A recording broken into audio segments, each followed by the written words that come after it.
Hi, good afternoon, Divyansh. Good afternoon, everyone.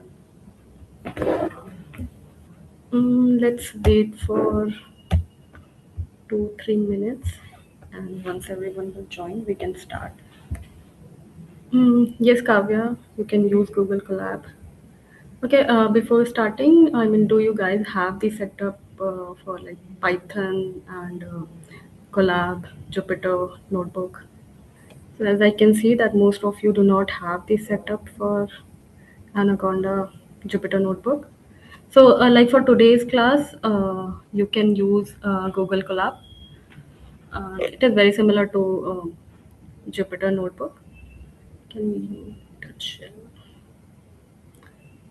Yeah, today you can use anything since you do not have the setup.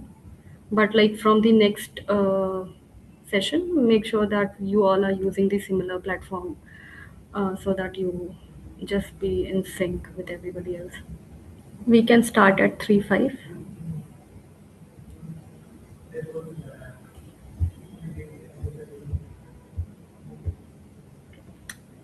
So, like all of you, if you don't have the Jupyter Notebook setup, just use whatever medium you have. If nothing, then you can directly use Colab. I'll show you how to use it. Yes, Bhumika. Mom, one more thing. Mom, can you please tell how to download Jupyter Notebook in your Yeah, computer? sure. Sure. Thank you. Sure.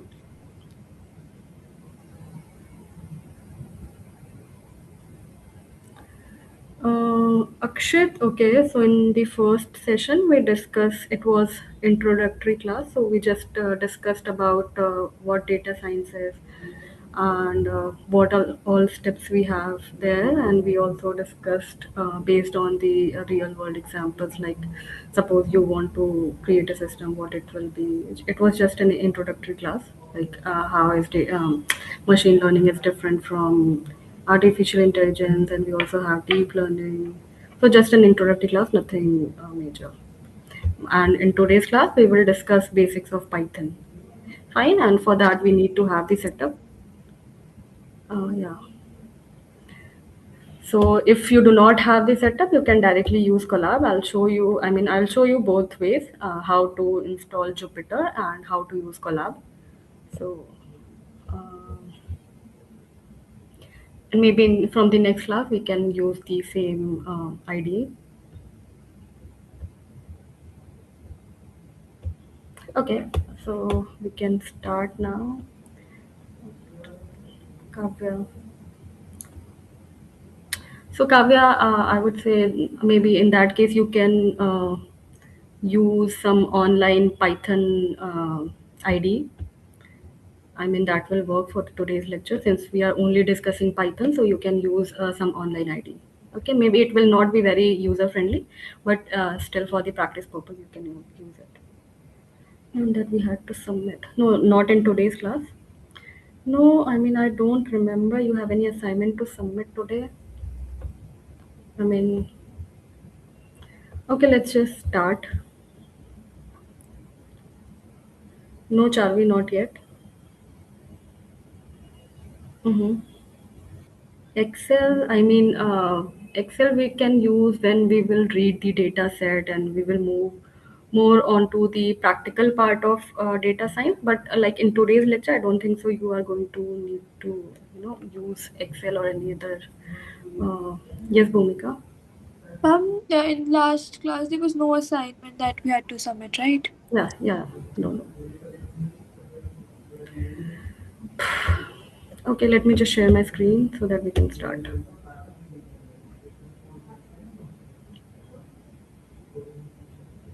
Priyanshi, so today we are going to discuss Python, basics of Python. I'm sure you all already have some experience in this, and if not Python, maybe some other language. But in today's lecture, we will only discuss Python, and for that, you need to have some setup in your system. Like you should have Python installed in your system, and if not Python, you can also use Colab.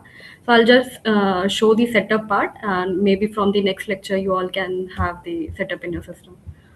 So here, like we'll start with the Python. All you have to do just write download Python on your Google like this.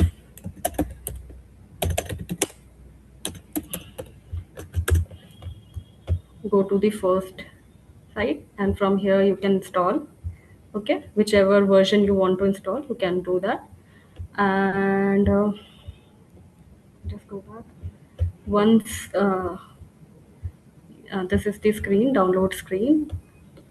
Wait. Okay. So once you have downloaded this Python, you can install it. This is the installation page. Once the installation is done, you can simply open your terminal.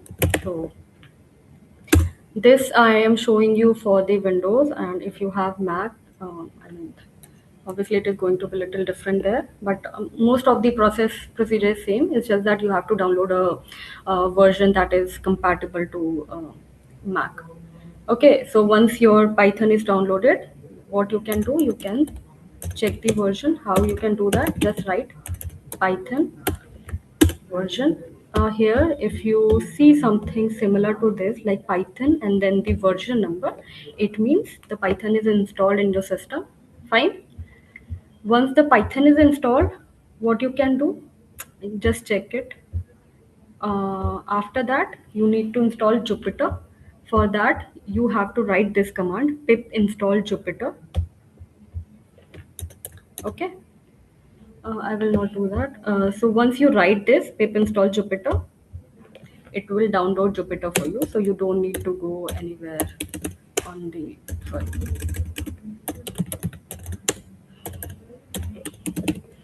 Once you write this and press enter, it will download Jupyter for you. And on the Jupyter, you get the complete setup. You can explore that Jupyter and Anaconda. And like there's the option to create the notebook. I do not have in my system right now, and I don't want to install currently. So, but Ma'am, maybe. Mhm. ma'am, like I have installed the Python. Ma'am, like if the Python and the code is not coming, what do we have to write? What is not coming? On the version, like the Python 3. What is coming in your, like, when you have Ma'am, written this?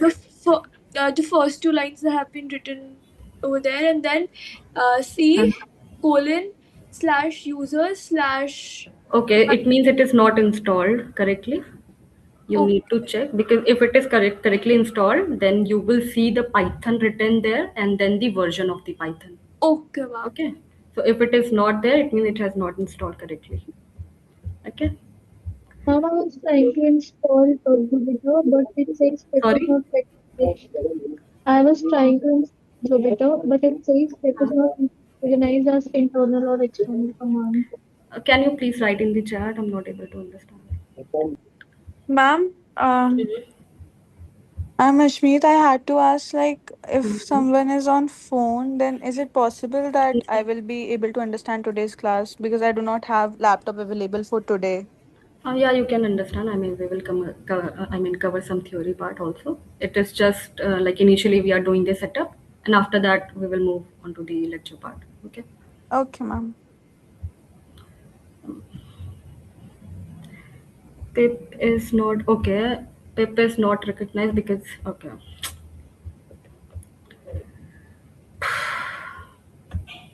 Okay, in that case, you'll have to install pip also. Ma'am, what is the best version of Python? I mean, whichever is the latest stable version that you can use.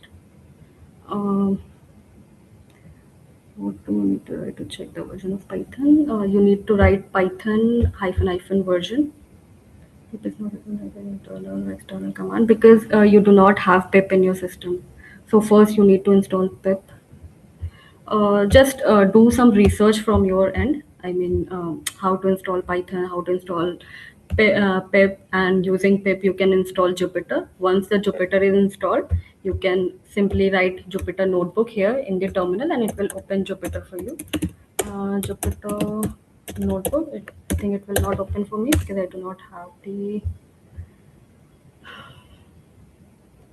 So once you write Jupyter notebook, it will open Jupyter for you. Okay, so you can see that it is opening this for me.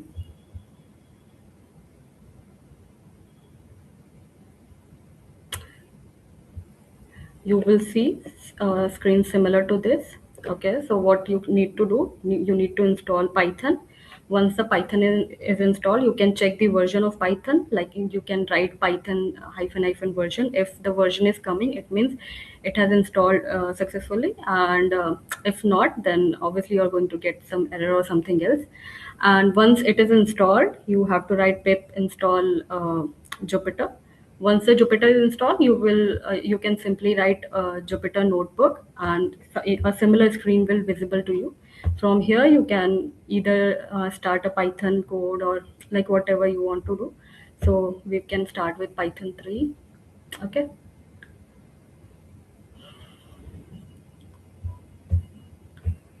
So this was the setup for the Jupyter notebook. Now, if we discuss Colab, so I mean, for the Colab, you do not need to. I mean, you don't need to do any setup. You just need to write Colab here in Go. Okay, I think it's already.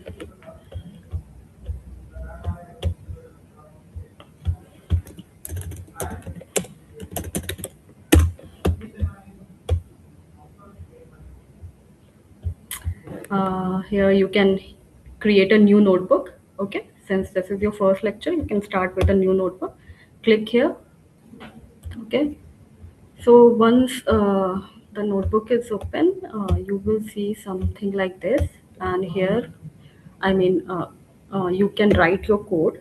How you can do that? I'll just show a simple code like print hello. And in order to run each cell, you just need to press here, or you can also press Control Enter, and it will run this particular cell for you.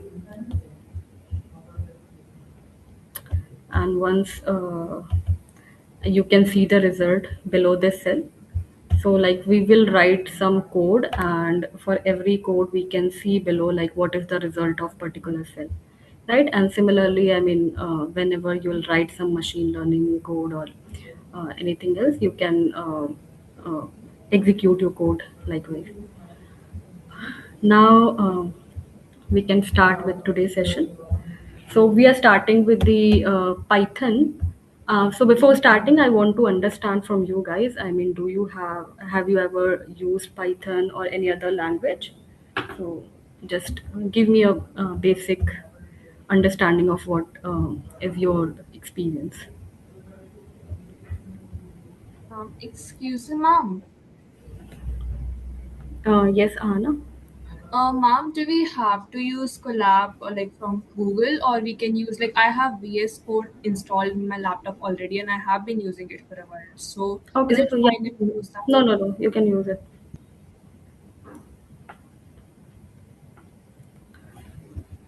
Uh, yes, Divyansh. Ma'am, can we use HTML? What? Can we use HTML Notepad to write the code? Notepad. Uh, No, if you have VS Code or any other ID, if you do not have anything, then you can directly use like online editor. Like you can write like Python online ID or compiler. And here also you can write your code. Use anyone. okay, ma'am.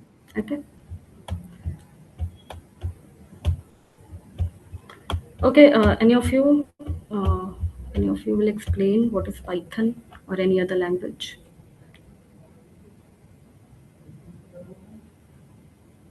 Yes, Guranj. So Python is a programming language like others. So Python is a user-friendly language. It is a dynamic language where we can write, where most of the code is in plain English. It is also a portable language, meaning it does not depend upon the software that we're writing on. It is an software independent language. So you can do it on an online compiler, or you can do it in ideally like VS Code. Okay. So that is what Python is. Okay. Anyone else?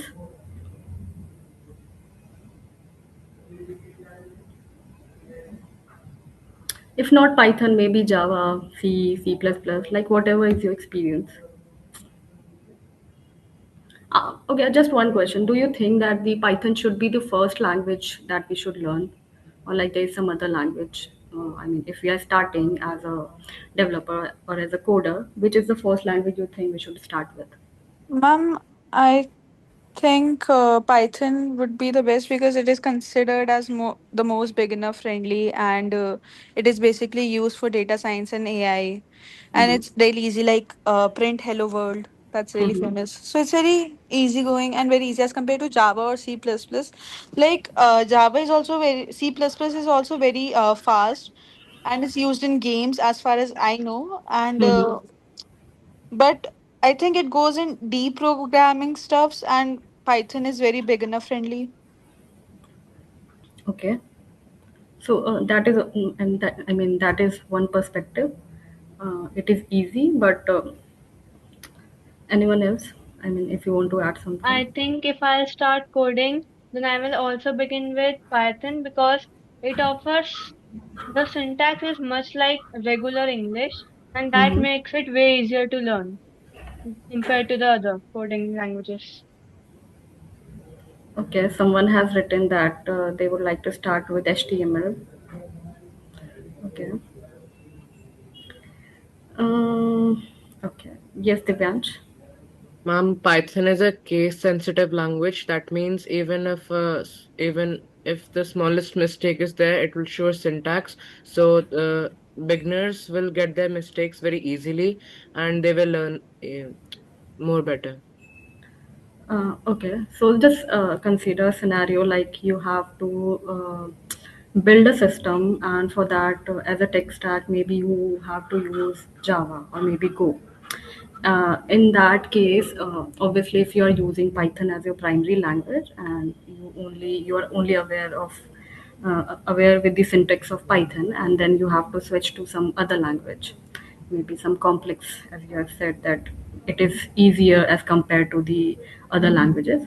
So in that case, what do you think? Will that this transition will be easy or it will be difficult for you if you have to switch to some other language? Yes, Ahana. Talking about familiar languages, like switching from, because I have IP in school, informatics practices. So switching from Python to SQL was Mhm. very easy because a lot of, the data types are similar and all that is pretty similar. And I would say Python is a much easier language for beginners because to write just a simple code or maybe like adding two values, it is a really huge task in other languages like C sharp and all that. But in Python, it is really just like two or three lines. Okay. So why do you think that other languages they exist? Why do they exist if we already have a very such a simple language which is already doing so much in data science and in many different domains? Yes, Goranj. Ma'am, because Python is still weak in mobile development and web, it is only good for web development. To make intensive apps, we need heavier languages such as C++ or Java. Python cannot support multiple data structures at the same time. So it Uh, requires, wait, so it wait. So you are saying that it do not support multiple databases, right? So which it database you think that it doesn't support? Ma'am, I believe, ma'am, can you give me just a second? Yeah, sure, sure, sure. Anyone Ma'am, else? Yeah, Kavya. Yes, Kavya. Python is usually good for AI, data, and scripting. But if we want for web development, like the boy prior to me said, I don't remember his name, then JavaScript is usually preferred. It Okay. totally depends on what we are trying to make. Like for Yeah. example, for game development, C is usually recommended, Mm-hmm. even for apps. Yes, I mean, you have used completely, I mean, it is completely correct that it depends on the use cases. Like if you are building something, I mean, game development, then we use C++. plus plus. And based on the use cases, we use different languages, right? Yes, Ashmi? Ma'am, I had to say the same thing only. Like different language programs have different uses. It's not that Python is the only one which can be used for any specific language, any specific task we have to do. Like the other languages, C++ plus plus or Java, Mm-hmm. I I think they have their own uses. Like Java is used on a massive level for Mm-hmm. uh, I I mean, it is a predicting. legacy language for most of the Yeah, and tech giants. Python itself is actually built on C under the hood or something. I think Mm-hmm. I yeah. Mm-hmm. So C plus plus. Yes. and then there's SQL exist because of some database or something like that. And so yeah, as far I don't have many much detailed knowledge on this, but as far as I know, it's basically that different language programs have different uses, and Python is specifically more preferable in the data science field because it's easier and yeah. Okay. Okay, so I mean, many of you are saying that we should start with the Python because it is easy as compared to other languages, right? Now I want to know the other side of it. Like, if you have to give one argument why we shouldn't start with Python, why shouldn't the Python should be our first language? Like, if you're only targeting data science and data analytics, then it is fine. But I'm talking about as a whole, the software domain. Like, there are multiple languages. So, I mean, can you think of something like why we shouldn't start with Python as our first language if we are learning it? If we are learning software engineering, if we want to become a software engineer, so if you have to come up with one argument why we shouldn't start with Python, then Ma'am, what? Yeah. yes. Because I think it hides much computer work, like it's done behind the screen, and we don't know. Like the Python does most stuff for you automatically, and But memory management or data types and everything. I mean, but most of the languages, they do this abstract task behind the scene, and like anything else.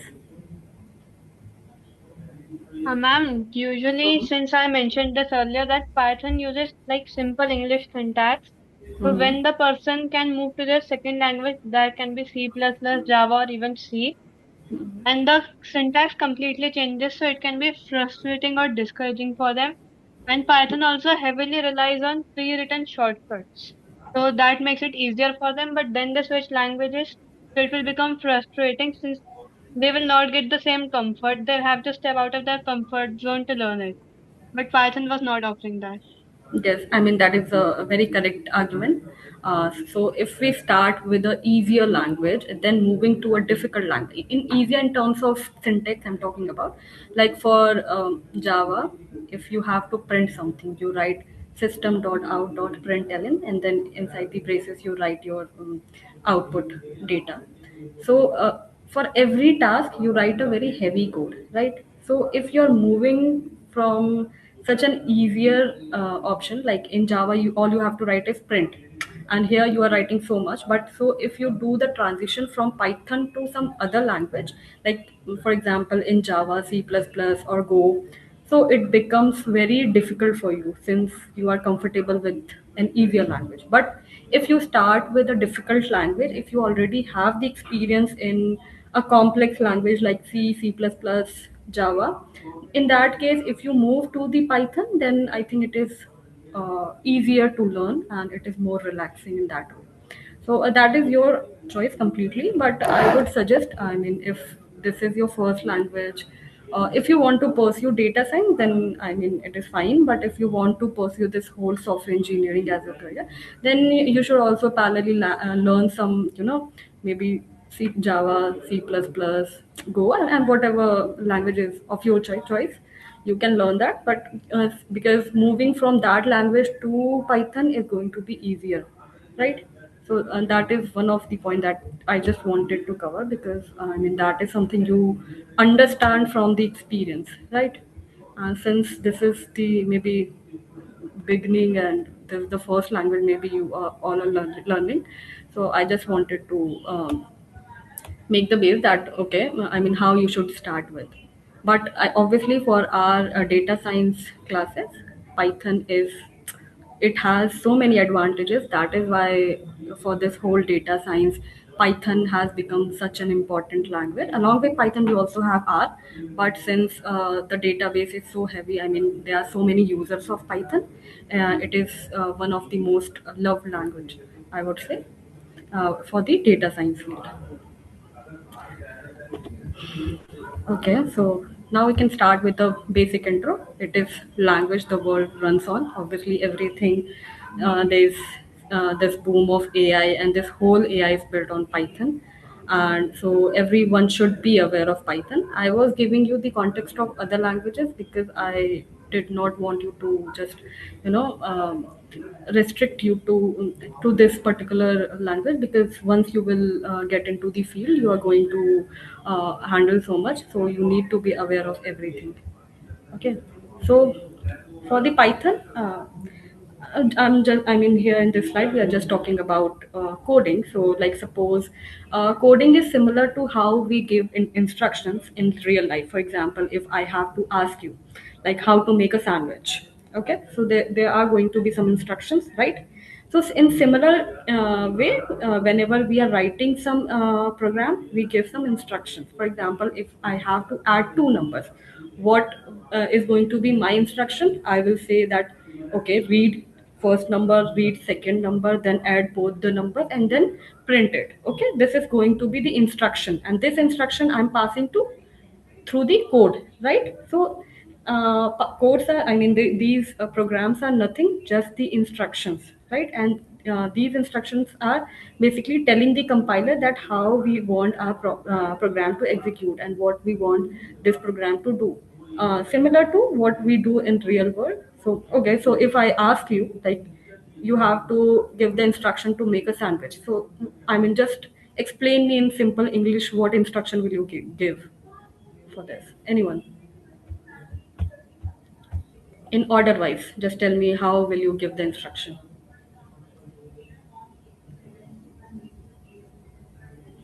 Like the instructions to make a sandwich to a computer. Maybe to your friend, not necessarily computer. I'll first tell them to grab cucumbers, tomatoes, and bread. Okay.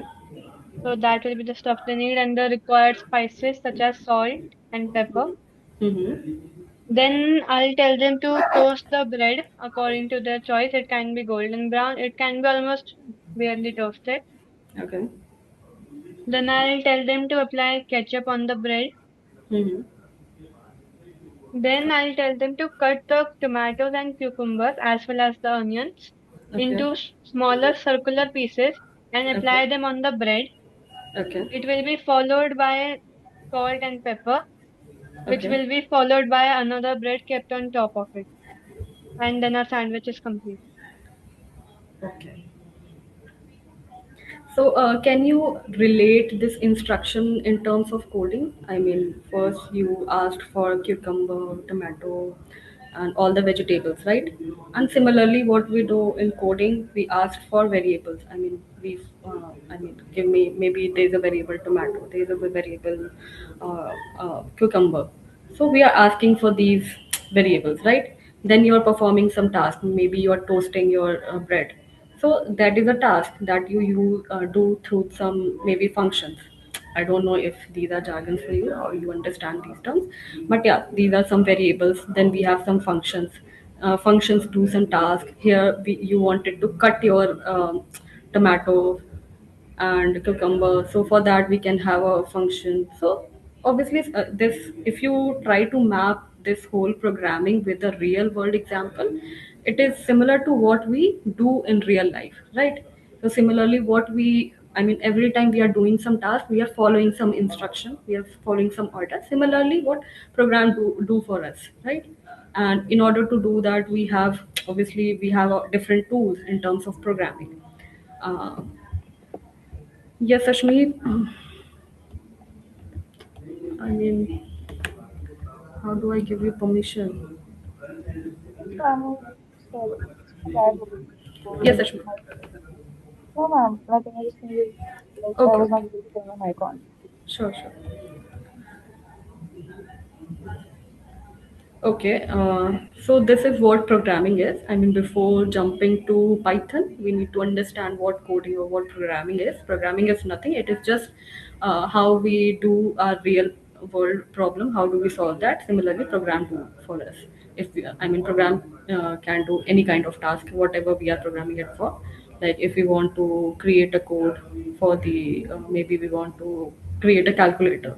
So for that, maybe we are going to have different we are going to have a different variable, then we have operand, whether we want to sum it, whether we want to subtract, like whatever operations we have, so we write it through the program. Similarly, what we do in real life. Okay. Now, if we talk about Python, as we have already discussed, that it is one of the easiest or simplest language, English-like syntax, which is very easy to understand for us. As I've already explained you, like if you are using some other language like C++ or Java, in that case, the syntax is very complex. But in Python, all you have to do is write print, for example, just yeah, as I've already written, we have to print something, so we simply write print hello. But now suppose similarly, if I have to print something in Java, in that case, dot, in order to perform similar operation in Java, I had to write this much code. Okay, so obviously you can compare that how easier it is to write code in Python as compared to any other language. And next is used everywhere. Obviously, you know the this whole data science, AI/ML, gaming also, robotics also, web development also. For the web development, we have different libraries. For the AI/ML also, for the games, obviously we have discussed that C++ is preferable, but it is not like it is impossible in Python. You can do that through the Python as well. And in Python, a massive library in the sense that any kind of task that you need to perform, it is already available in Python. So, like suppose if I have to make a computer vision project or anything like that, so all the libraries. So it is a very, I mean, library wise, it is a very rich language. So for the every task, you don't need to write code from the scratch. There are libraries that you can use it. Okay, so that is also an add-on point if you're using Python, and all the tech giants, they are using Python as their language. So it is a very popularly used language wherever the AI is being used, or even if it is not being used, still the Python is very. I mean, it is a very used language around the globe and dominates AI and data. Obviously, for the AI and data field, Python is the go-to language. If you are like um, if you are doing something related to AI ML anywhere, then the Python is the language that you are expected to know. At least this is the bare minimum of this particular field. So these are some of the use cases. These are some of the examples of Python. Now we will move to the first code of the Python. I think this is going to be little difficult to understand. We can, for the first code, we can just understand this. Okay, if we have to print something, we are simply writing print hello, and it will print it for you. Now, if here as in my example, you can see that it is taking input. So if it has to take the input from the user, the syntax is this, like we are taking input, and inside input we are writing that what is your name, then again we are writing how old are you, then we are printing both. Now what is this inside this f function? This is basically a way to write string. I will just show you.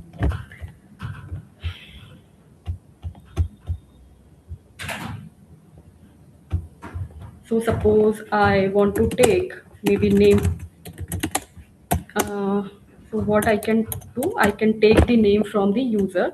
So for that, this is the function that Python provides you, input function. Inside this input function, it will write, we can write that whatever we want. So for example, here we want the name. So we can say write your name. Okay. Now, when you will run this particular cell, you can see that it is asking you for the name. Write your name. You can write your name XYZ, whatever. Once you have written your name, now inside this variable, your name is stored. If you print it, like I will print this name, and you can see that it is printing this XYZ. Okay. So these are some of the syntax of Python. Like input is something that you use to take the input from the users. And then print is a function that you use to print something in Python. So this is the first code that you can practice. Now, obviously, here I have written so much. I mean, you can see I'm talking about variable, and then in variables also have some data types. So that we will discuss further. But this you can take it as like first code in Python. Now we will move to the variable part. So before starting, I want to understand from you like what you understand. I mean, what is your understanding of variables, and why do we use variables in coding languages, in programming languages?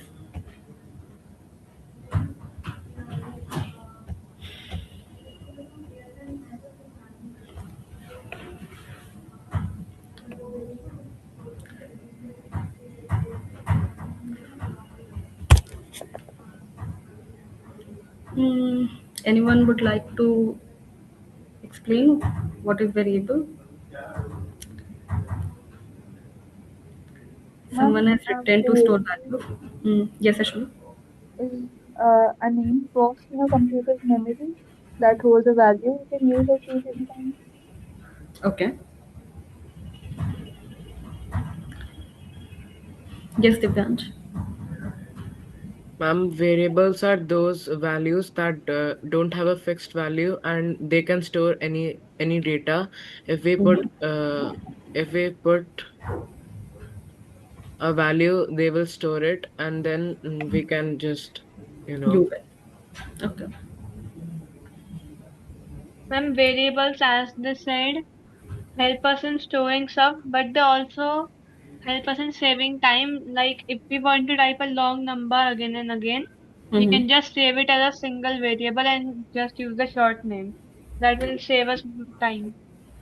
Okay. You can call variable placeholder. Just kidding. Someone has written we can call variable as placeholders. We just give them a name and give a value to it. Okay. Okay, as you all have explained already. So yes, variable is nothing, just a placeholder which is holding, I mean, which has some meaningful name so that you can remember. For example, if I'm coding something, right? Here I have coded this. Now, if I don't name it, maybe name, I have written A, then it maybe in future in my coding, I mean, it should be something valuable that so that if others also see your code, they should understand what you have stored here.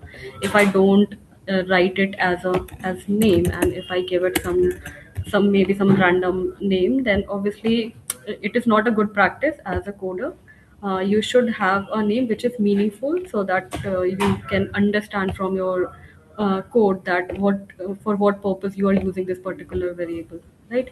So if in simple terms, if have to explain it to you, it's just that, for example, maybe in your school or at home, you have this locker, right? On this locker, you have your ID or maybe your name. So this ID or this name is what variable is. It is holding a space for you, and inside this space, you are storing some values, right? So similar to that, similar to that. Um, that Almira, you can use this variable, and inside this variable you can either hold some value or you can remove some value. You can also change the values. So this is what the use of this variable. And also you need to understand, as I've given you the example of this locker.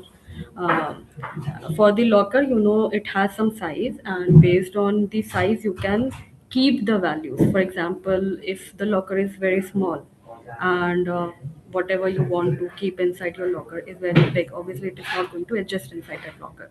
So you need to have the size as per the item. I mean whatever you are storing. So from there comes the concept of data type, right? So like suppose there is a pencil, and your locker is very small and you want to keep your bag inside that locker. So in that is not possible. Similarly, if your data type is something which cannot hold a value which is very big, so you should have a data type which can hold that particular data inside your variable, right? So I'm sure you all have been aware of this integer, float, boolean, all these data types. So the purpose of this data type is that only, so that it allocates the value as per the data type, so that you can store those values inside your variable. Uh, Let me just move. So variable is a named location in memory that stores a value. Inside Python, you don't need to declare a type of the Python. It means, suppose if I'm writing a code in Java, then what will happen if I have to store something, maybe integer type, then I will have to write int maybe something number, and I will assign it. But in Python you don't need to write this data type.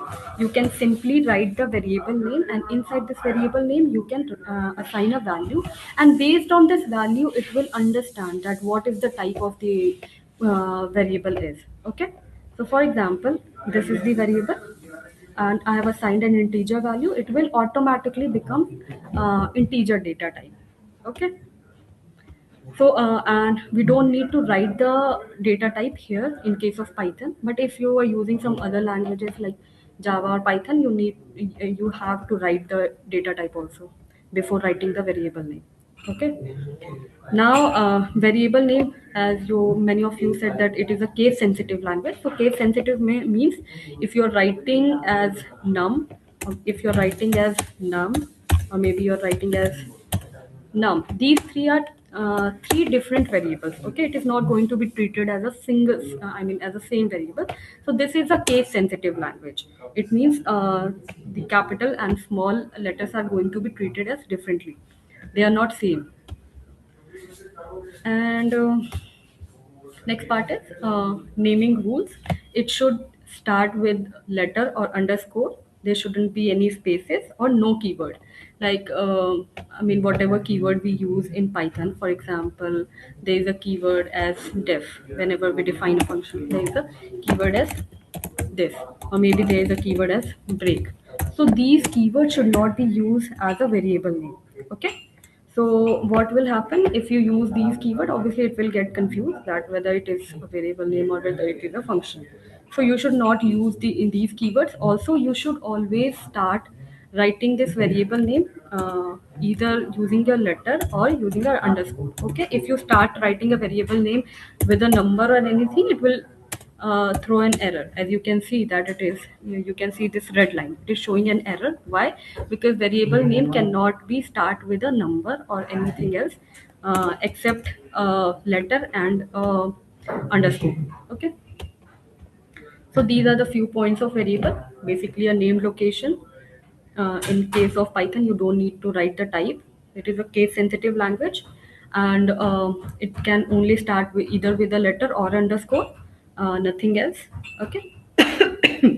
And yeah, you should also not give any space when you're writing a variable name. For example, name is. So this cannot be a variable name. It can either be connected with a maybe underscore or something else, but it should there should not be any space in your variable name. And always make sure, it is a good practice to have a have a variable name which has some meaning. I mean, a meaningful name. It's always a good practice in case of coding. So here, just few points. There are three ways we can assign values in a variable. First is single assignment, where we are writing, as you can see, that we have written name, and inside this name variable, we are assigning RIA. In case of marks, we are assigning 95. Now, multiple and same value. It means we have multiple variable, and inside all those variable, we want to assign the same value. That we can do like this, like A is equal to B is equal to C is equal to 0, means this 0 will be assigned in all three variables. I'll just show you. For example, we have A is equal to B is equal to C is equal to 0. Now if I will print A, you can see that 0 is being printed. Similarly, if I'll try to print maybe C, it is also printing 0. So this is a way to assign values. So in first way, we can assign a single assignment. Basically, in a single variable, you are assigning a single value. Here in multiple variable, you are assigning a single value at the same time. And here, if you want to assign different values, so you can have variable name like this. I mean, by comma separated, and then after that you have this equal sign, and after that you can assign whatever value you have to. Okay, so you can do this. Now this swap logic, okay, this we can discuss. Here you can see that I mean if we have to swap two numbers, for example, we have A and then we have B, and inside this A I want to assign the value of B, and inside B I want to assign the value of A, we can simply write BA. So what will happen, inside this A the value of B will go, and inside this B the value of A will go. So this way we can swap the values of two variables. Now okay, so we can move on this first assignment. uh, so here you can see that we have 4 questions related to variables and data type. I will see, I mean, you just take maybe 2 minutes and write the answers of all these questions one by one in chat box. I will read it. Just take a screenshot of this and then write the answer so that I can also read the chat. Let's start with the first question. So the first question is, create a variable for your name, age and city. Print them in one sentence. And for the first question, can I upload a screenshot of the code I typed? Sure. I got disconnected. Can you please repeat? Okay, yes, Kuransh. So this is the assignment, first assignment. You have to write the answers of all these 4 questions one by one. So we are starting with the first question. I mean, whatever is your answer, you can write in the chat box. Ma'am, I cannot paste the screenshot, so I'll just upload the code itself. Sure. Name, your name is this, my city, print, my name is this. So Kavya, can you explain me like why you have uses these braces for the name and age, and what is this F? And that F is, I think I put it there actually. I didn't put it in the code. And why you have written inside this curly braces? Name. And so that it will be considered a single sentence. I was giving it a print command. The name, age, and city were the variables. And those variables I have given a value like your name, 14, and your city. Then in the fourth line of the code, I have given print. And in the print bracket, like we did earlier, F was, I think, a printing error by accident. So I've written my name is the bracket name because that was a variable. I am bracket age because that was our second variable, years old. And I live in the city and bracket city, and that was the third variable. Okay. And the answer I got, like after running the code, was the sentence, my name is your name, comma, I am 14 years old and I live in your city. Okay. Yeah, I think it is correct. I'll just explain a bit. I mean, what she has done, she took 3 variables, name, age, and city, and inside that name, she has assigned some value. Like inside this name variable, this your name, age, 14, and then city is your city. After that, this function is being used. This print function. Inside this print function, what is this F?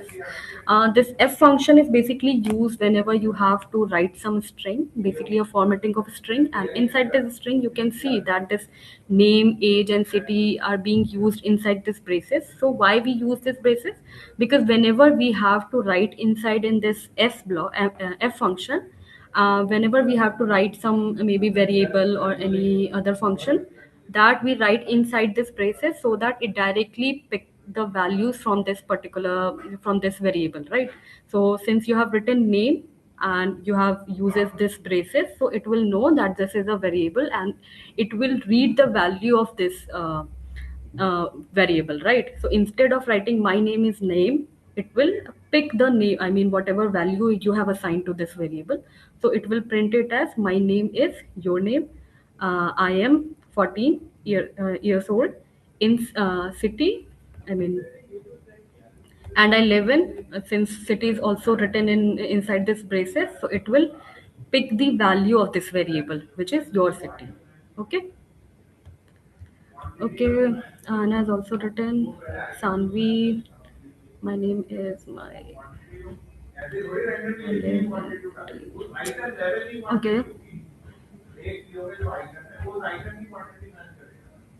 Okay. Guranj. Print. Okay, so Guranj has written in multiple lines. Like for every variable, he is printing in a different line. Okay. Divyansh. So where is your 11th city? Okay. I'll check. I'll just take the reference of one, like whatever Kavya has written. That is the most accurate answer. I mean, whatever you are writing, just run this in your ID and see if it is giving you the result that you are expecting. Okay. Okay. Divyansh is also taking the input from the user. Okay, that is also a good approach. I mean, instead of directly writing in your variable, you can take the input from the user. Okay, so this was the first question. I think we can move to the next one. Next is assign value 100 to three variables x, y, z in one line and print all three. I might have sent mine. Okay.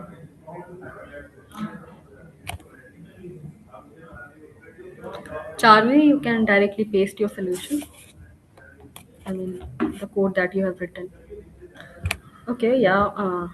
I think most of you have written. Yes, we can have three variables, and inside that variable, I mean, we can directly assign the value as 100 and we can print it. Okay, I think now we can move to the third question, which is swap the value of two variable. A is equal to sun and B is equal to moon without using a third variable. Print both.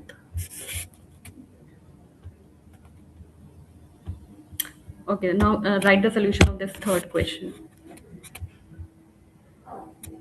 I'm written. Viral has written, okay, it is correct. Kavya has also written, yes, correct.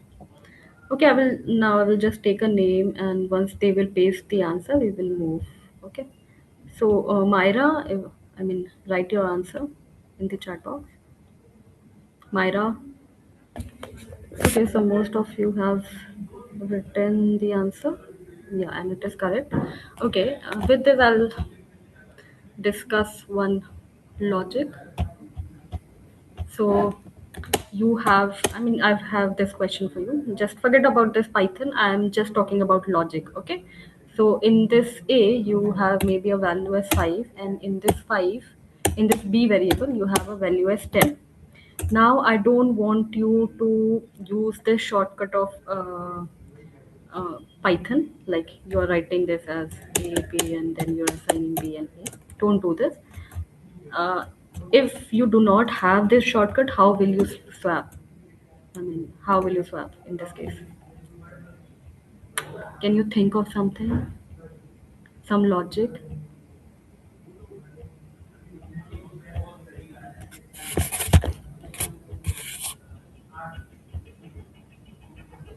So you have two variables, and for these two variables, you have to swap the values, but you cannot use this shortcut of Python. Then how will you do that? Okay, so Guranj has said using third variable. Guranj, can you write the solution? Okay, you took this variable C, and inside the C you kept your value of A, and inside this A you have assigned B, and inside B you assigned A. Okay, correct. Aviral has pasted his answer. which is correct.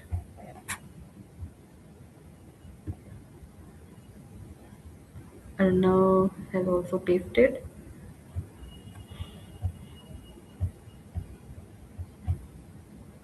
Kavya B. Okay. Okay, so I'm posting all three now. Okay. So, okay, as I can see that if we do not have the shortcut, what you're doing, you're using a third variable, right? Now, suppose you have this restriction that you cannot use the third variable. What will you do in that case? And you cannot use this shortcut, this Python shortcut.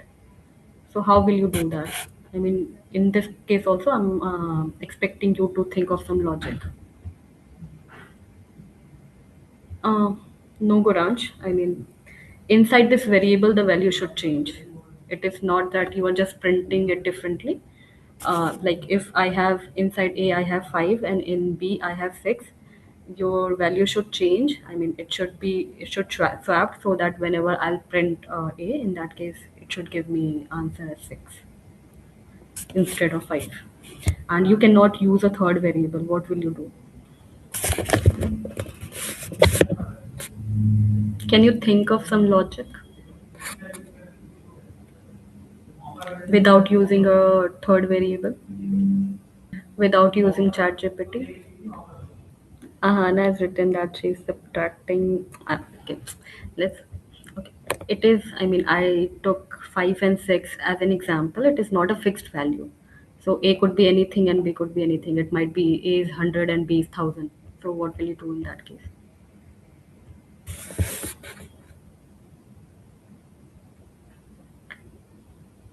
Can we use a list here? No, no, no list. Just some simple logic. I mean, I'm not expecting you to go for any jargon or any hi-fi syntax. Just think of an easy logic. Ma'am, can we What is it? take pre-decided values? Because if we are going to take according to the user, the user could input a string and then we are stuck in a No, haywire. no, no, no. No, I mean, based on this question, it is confirmed that the values are going to be integer only.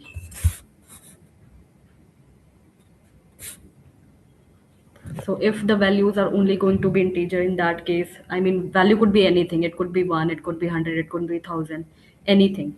In that case, how will you swap the values? Only multiple assignments can be used here. Then no, I mean, there is a logic. Okay, let's not waste more time. Or maybe you can do your research on this, and tomorrow we will discuss again. Okay, if you can think of some solution. I mean, I'm not expecting you to use any other syntax or any Python syntax. It is just a pure logic. Just 10a. Okay. I mean, you have to swap. I mean, you have two variables. Inside these two variables, you have integer. Yes, Arnav has written. So, okay, I think you guys are reaching there. Okay, do your research a bit. Yes, it is something related to plus minus. Um, Ma'am, can you check once? I've sent. uh, Kavya, I mean, just paste this code in your ID and see what is the Ma'am, result. yes, I've pasted. I pasted from there into the chat only. That is why there are so many spaces. Okay. So like inside this A, you are adding these two, and in that case, the value of A becomes 11. Okay. And 11 minus 6, yes, it will become 5. And inside A, since it is 11, 11 minus 5, it will become 6. Yes, this is correct. Yes. So you all can see what Kavya has just pasted. So what you have to do, you have to sum both the values, and then whatever is the sum, you can subtract the other value. For example, for the A, what you have done, 5 and 6 summation of both, which becomes 11, and then from this 11 you can subtract whatever value was there in the 6. In this way you will find whatever was there inside A. So now inside this B variable you have the value of A, right? And now for the A, what you can do, with the same 11 you can subtract whatever is the B's current value is, and you will get the value of A, right? Sorry, for the A, you will subtract it and you will get the value of B inside this. So you can check this logic. You can paste this code in your ID, and you can see like how is it working. This is pure logic. So you can test it on your end. We will move to the next slide. Okay. So next we are discussing about data type. I think we have covered all the assignments. Okay, this is a bonus question. So what will happen if you print a variable before assigning it? So just do it at your end and let me know what is the. It will show a name error. So whenever you have, whenever you want to print a variable, you need to assign some value to it, right? So if you have not assigned anything inside a variable, it will throw an error. It is showing syntax error. Yes. So you will get this particular error, syntax error, invalid syntax. Okay, so now we are moving to the next part, which is data type. Can you tell me why do we use data type? I mean, while explaining variable, I think I covered a bit of this data types. Just tell me in your words, why do we need this in programming? And if you are aware of any data type, like we have already discussed about integer and string, if you are aware of other data types, that also you can discuss and explain. Tells the computer system, tells the interpreter how to store and interpret a piece of data. Okay. Yes, Divyansh? Ma'am, there are 3 data types in Python: integer, float, and string. So these data types are used to store. What about Boolean? What about Boolean? List and dictionary and map. Mhm. Ma'am, Yes. Okay. No. Just yeah. You can complete your sentence. Yes, Divyansh. they're used to store other values like decimal values and letters and all of these. So uh, it's very important for the digits also, so that all the format is done. Okay. Okay. So as you have explained that based on the data type, it allocate the value inside the memory. For example, for the integer values, maybe you are going to need 4 bytes, and for the decimal values, you will. It will require 8 bytes. So based on this data type, your compiler it uh, assign the values inside the memory, right? For example, as we took the example of locker, okay, inside this locker, based on the locker size, you can keep something inside it. If it is very big, only then you can keep your bag and if it is, like, suppose it is very small, then you cannot keep it there. So based on the data type, since my data is a bag, so I need a space which can accommodate that, right? So we have data type for that. Int, number, float, decimal, string, letter. Yes, brilliant. So these are the primitive data type. We also have some more data type. So let's here take an example that your school has different type of information about you: your name, your roll number, your percentage, and whether you pass or fail. So your name is going to be some string, right? Maybe in my case it is Ruxa. Now your roll number, maybe it is going to be some integer or maybe a whole number. And now if you talk about percentage is going to be something in decimal, right? For everyone, obviously it is not going to be a whole number, it is going to be a decimal number. So for percentage, the data type is different because it is holding a different type of data. Your name is holding something else, something different. Your roll number is holding a different type of data. Now your percentage is also holding something different. And in case of pass or fail, here you need only two values, right? Whether it is you have passed or you have failed. So here the Boolean data type. Boolean, the objective of Boolean data type is that only that you either store 1 or 0, I mean yes or no. So for that you use Boolean data type. So based on your objective you use the data types. Okay, so computer also need to know what type of data they are working with. This affect how they store and process it.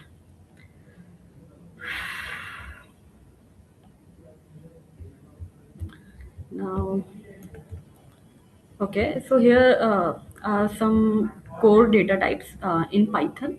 So on the left hand side you can see numbers and boolean, and on the right hand side you can see collections and text, right? On the first is integer data type. Integer data type is basically your number, your whole numbers. Okay. uh, Now the float is your decimal number. For the complex data type, you use this one, data, and for the Boolean data, you use Boolean data type. And Boolean data type, it is a subtype of integer because for the true it holds the value 1, and for the false it holds the value 0. Okay. Uh, and in the Boolean, one thing, yes, Divyansh.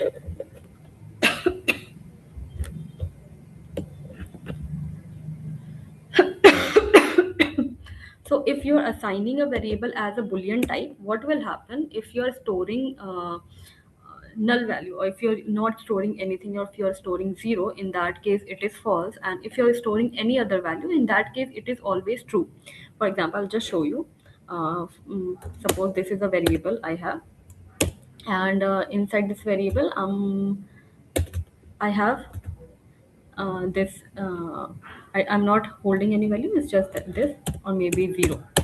So what will happen, uh,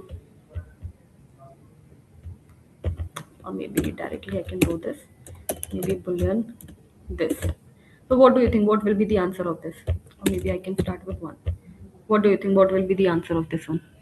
Anyone? True, true. People are saying true. Okay. Okay. Now suppose I change it to 50. Now what do you think, what will be the answer? Now if I make it this, or maybe this, what do you think, what will be the answer? Now if I make it this, what do you think? If like my boolean is this, and inside this boolean I have this uh, column, so what will be the answer of this one? False. Okay. Why do you think that this is false? If anyone can explain. Nothing. I mean, inside Boolean data type, you can only have true or false. So there's no option for nothing. Any of you can explain why the value of this one uh, will be true or false? I mean, whatever is your answer. White space is always return false. Okay.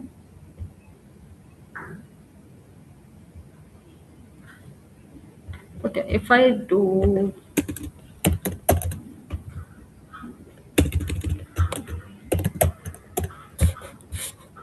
and in this case, yes. So Boolean can only have true or false values.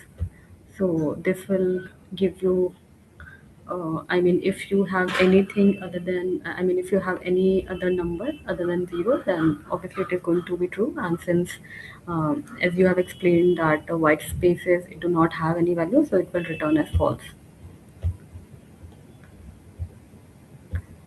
Okay.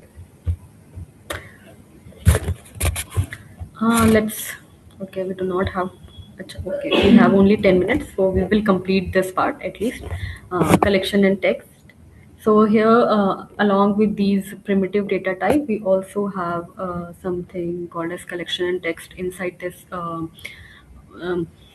Python. So first one is your string data type. Inside your string, what happens? Do you know what is a string? String data type. And are you aware of character data type? I mean, inside Python, we do not have character data type, but that is also a type data type that we use in other programming language. So, are you aware of that? Is Yes, it ma'am. yes, Kavya? Character data type is, it is also known as char and is used to store a single letter, a number, a punctuation mark, or just a white space, like empty space. Okay. Okay. And how, like, what is a string data type?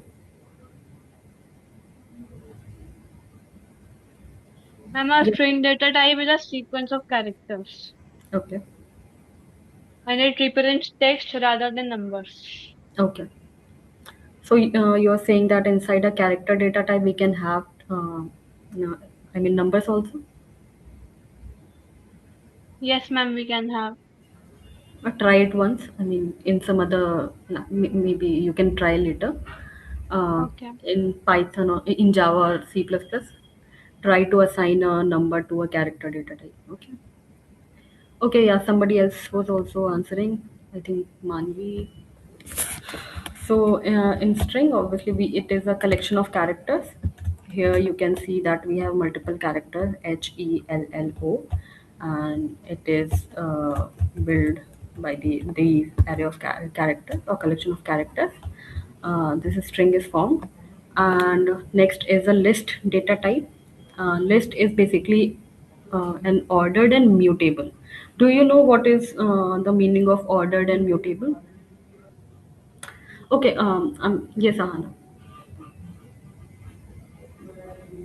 Ma'am, basically ordered means that it is like in a specific order and like it can be indexed, and mutable means that the values can be changed. Yes, correct. Yes, Manvik. Yes, ordered, as she said, is when the data type is in sequence or in a particular order. And Mm-hmm. mutable means that the data type can be changed even after creation and be Data edited type or later on. value or both? So it changes. Sorry, you're not audible. So you were saying that we can change the data type, right? So I was just asking, like, just data type or values inside it, or like both? What we can change exactly? Yes, Kavya. Ordered means that the order will always be kept the same. For example, a Python list will always keep the order exactly the same. But Mm-hmm. mutable means that the order can be changed and the code does not care that much about the sequence. And for example, in Python, set. Okay. Okay. So here list in this list you can see that list is created by using this bracket. Okay, you use this bracket to create a list. Since this is ordered, so this can be indexed, means if I have to access this one or maybe two or maybe three, I can directly access using its index. I mean, since the order is fixed, so I can access this particular element through its index. For example, in case of set, you can see that it is unordered. So what will happen if we have a set and we want to access this one? We cannot access it using its index. I'll just show you an example. Um, Here, suppose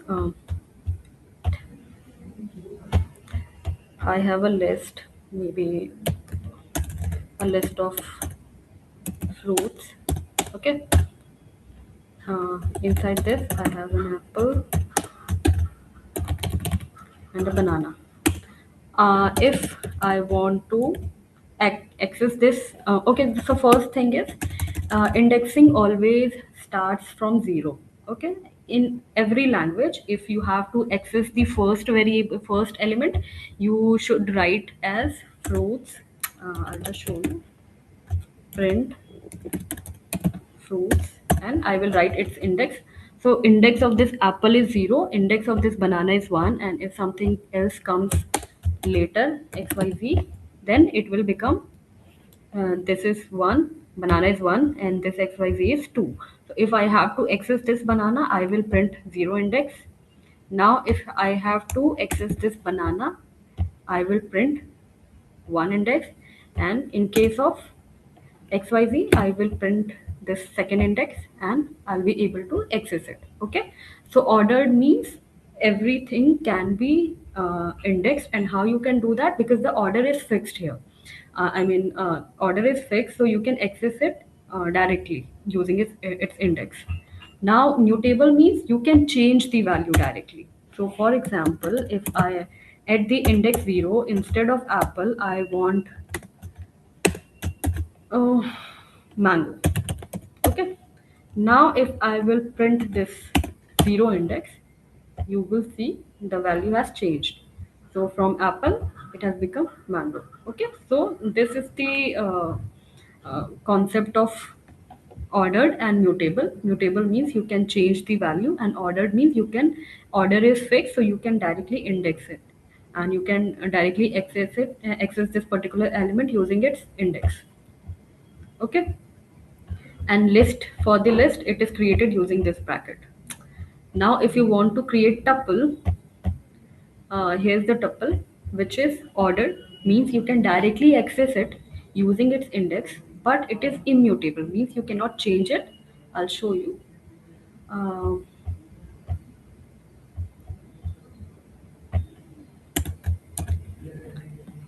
this is how we create tuple. You can see here, sorry, not here. You can see here, in order to create tuple, we use this bracket, the small bracket. Now this is a tuple. Let's comment it out. Since this is ordered, you can directly access it.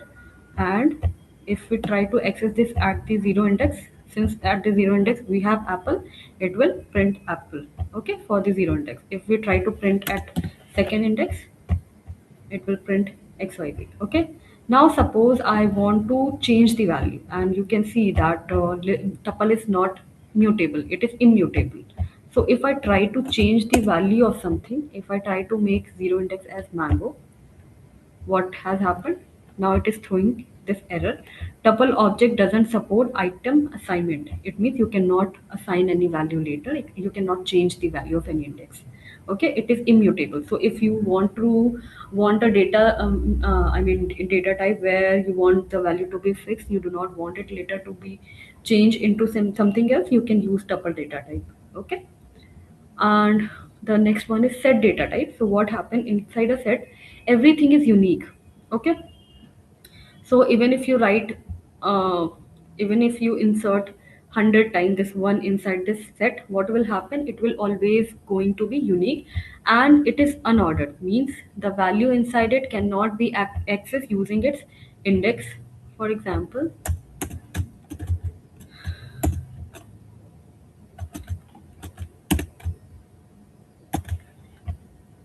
okay.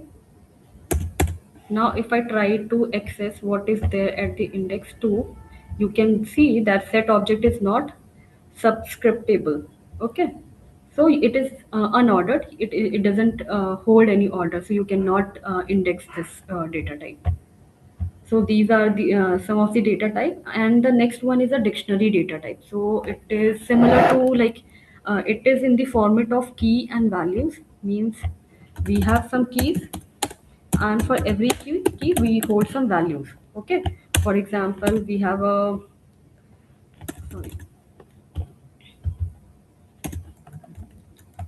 So this is your dictionary data type, and in this dictionary, what you do, by using some key, you try to find the values.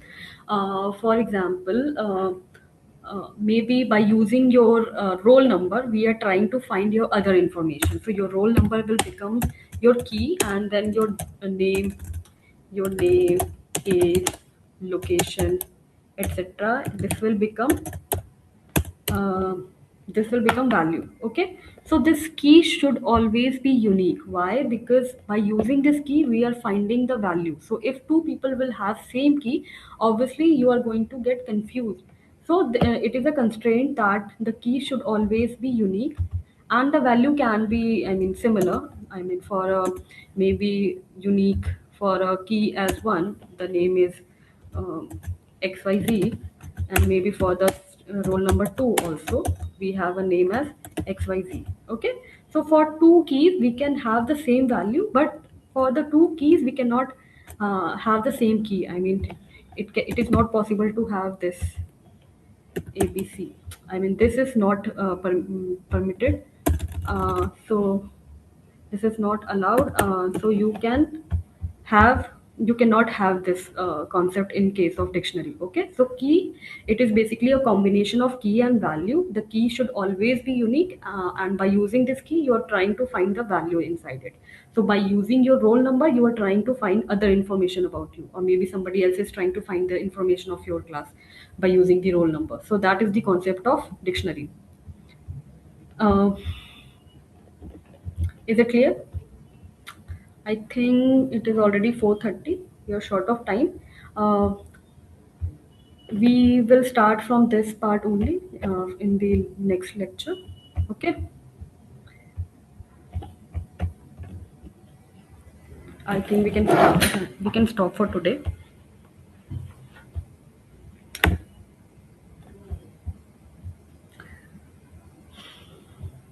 Okay, I'll just give a simple assignment for today. You can take the screenshot and maybe we can discuss tomorrow. Okay. So yeah, just take a screenshot of this assignment 2 and we can discuss this tomorrow. And in tomorrow class, or maybe whatever upcoming class we have on Monday, we can start from this assignment. Okay. Okay, guys. So we'll meet on Monday now. I hope you all have this assignment with you. So we will start discussing with this one and then we can continue. Okay. Bye bye. Bye everyone. Bye, ma'am. Bye bye.